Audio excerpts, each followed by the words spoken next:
Siklus Krebs atau sering juga dikenal siklus asam sitrat adalah sederajat jenis reaksi metabolisme pernapasan seluler yang terpacu enzim yang terjadi setelah proses glikolisis dan bersama-sama merupakan pusat dari sekitar 500 reaksi metabolisme yang terjadi dalam sel. Hans Krebs adalah seorang penemu yang berasal dari Jerman yang merupakan penemu siklus Krebs. Siklus Krebs ini terjadi di matriks mitokondria. Selanjutnya, proses siklus Krebs. Proses siklus Krebs terdiri dari 8 tahapan.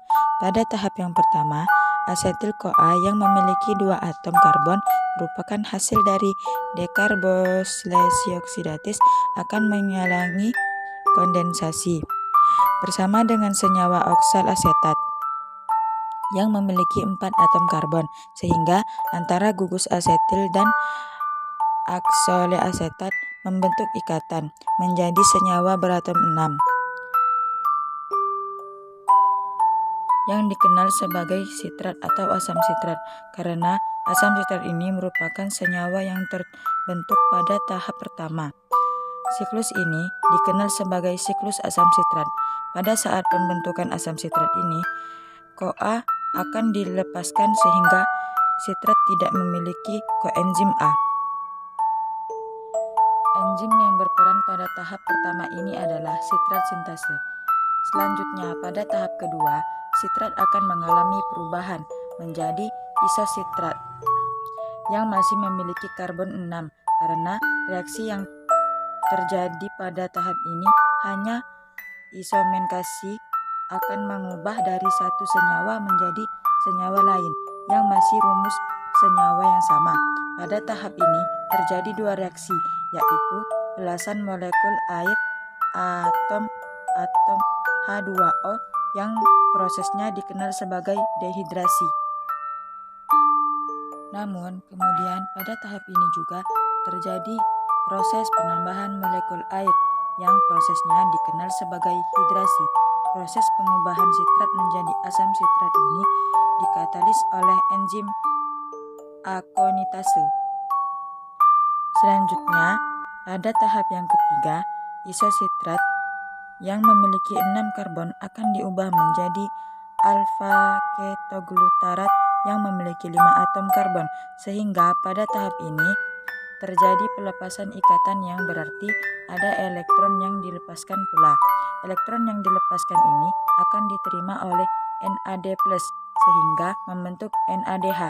Nah, pada tahap ini pula terjadi proses dekarboksilasi atau pengurangan karbon berjumlah 1 karbon. 1 karbon ini akan membentuk CO2. Enzim yang berperan adalah isositrat dehidrogenase. Tahap yang keempat, alfa-ketoglutarat yang memiliki 5 atom karbon akan diubah menjadi suksinil-CoA yang memiliki 4 atom. Berarti pada tahap ini terjadi dekarboksilasi atau pelepasan 1 karbon.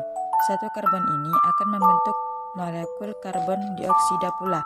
Selain itu, pada tahap ini pula terjadi reduksi NAD+, sehingga membentuk NADH, karena pada tahap ini terjadi pengubahan dari alfa-ketoglutat menjadi suksinil CoA. Terjadi penambahan CoA yang masih pada reaksi ini, sehingga CoA akan berikatan dengan senyawa suksinil membentuk suksinil CoA.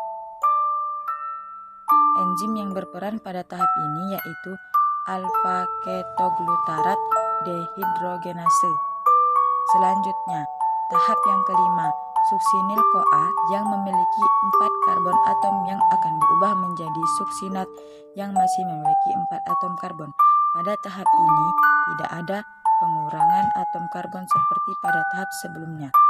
Tapi pada tahap ini terdapat beberapa reaksi, yaitu fosfat inorganik atau PI akan berperan pada tahap ini sebagai pemutus ikatan koenzim A yang terdapat pada suksinil, sehingga pada tahap ini CoA akan dilepaskan dan fosfatin organik akan berikatan dengan GDP membentuk GTP, namun pada beberapa sel fosfat yang telah membentuk GTP akan ditransfer lagi ke ADP sehingga membentuk ATP. Baik GTP ataupun ATP, keduanya memiliki energi yang setara. Enzim yang berperan dalam tahap ini adalah suksinil-CoA sintase. Tahap yang keenam yaitu suksinat yang memiliki 4 atom karbon yang diubah menjadi fumarat yang memiliki 4 karbon atom pula.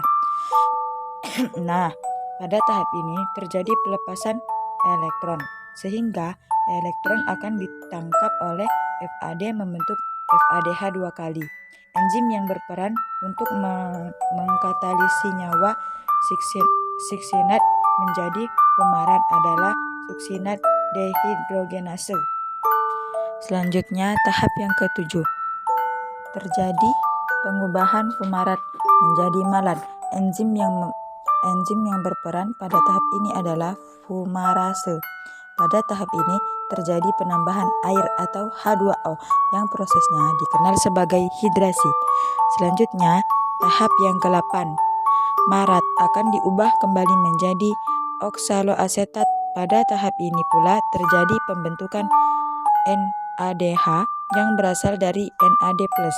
Enzim yang berperan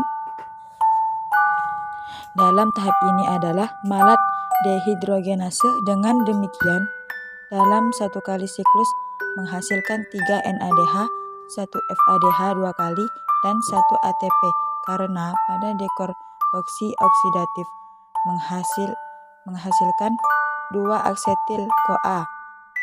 Berarti pada siklus Krebs ini menghasilkan 6 NADH, 2 FADH 2 kali, dan 2 ATP.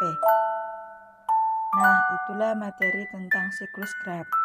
Terima kasih.